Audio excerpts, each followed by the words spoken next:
अपने अंदर जैसी मान्यता होती है और जैसी कसाय होती है वैसा सुख दुख अनुभव में आता है।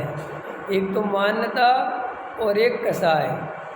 मान्यता माने मिथ्या, कसाय माने अनंतानुबंधी अप्रत्याख्यानावरणादि कसाय भाव। ख्याल में है ना।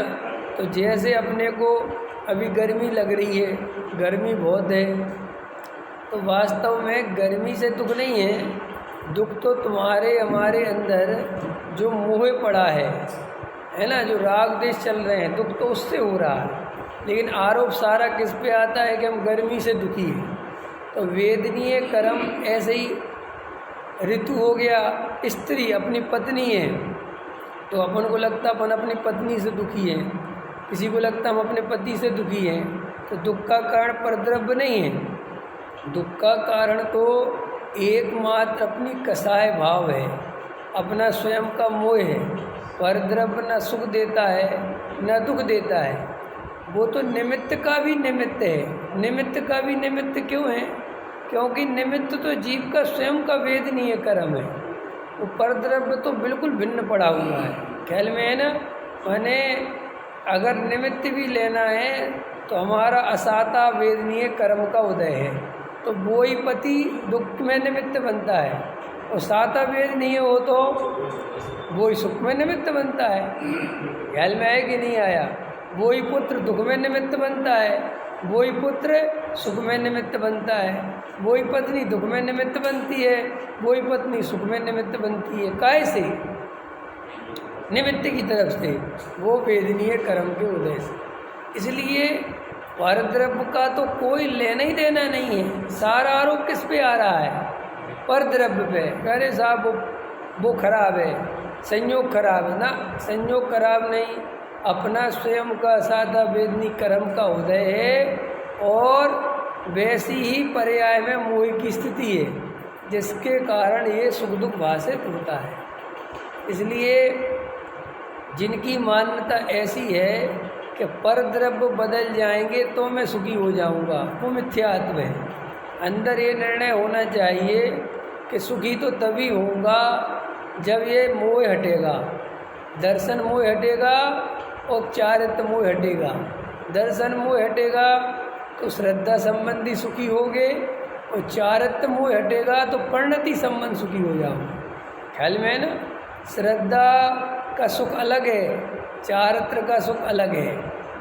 और अपन को जो कुछ है, न श्रद्धा पलट रही न मोह पर चारित्र में सुख हो रहा, तो दोनों तरफ से मिथ्यात्व के कारण ऐसा लगता है ऐसा परद्रव्य से दुख हो रहा है, दर्शन मोह।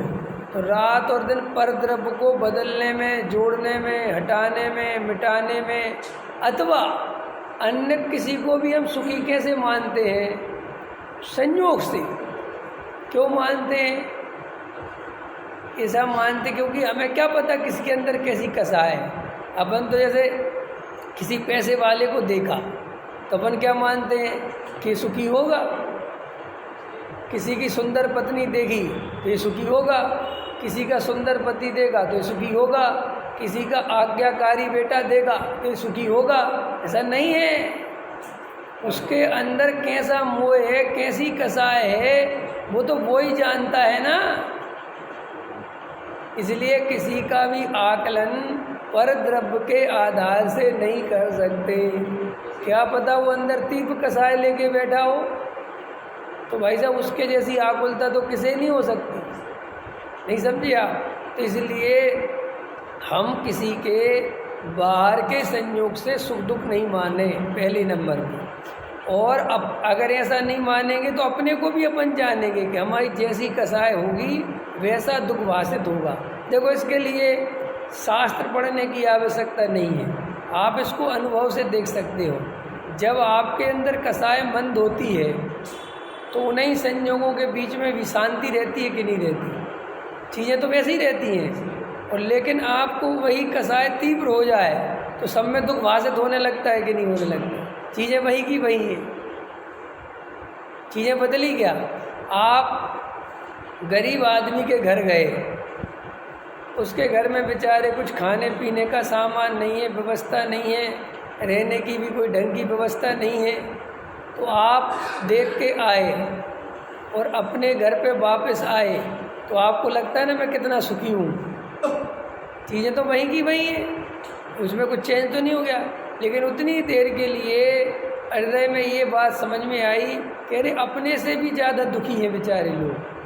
ठीक ऐसे अपन किसी ज़्यादा पैसे वाले के घर में सुखी हो देख के आए तो अपन दुखी हो गए।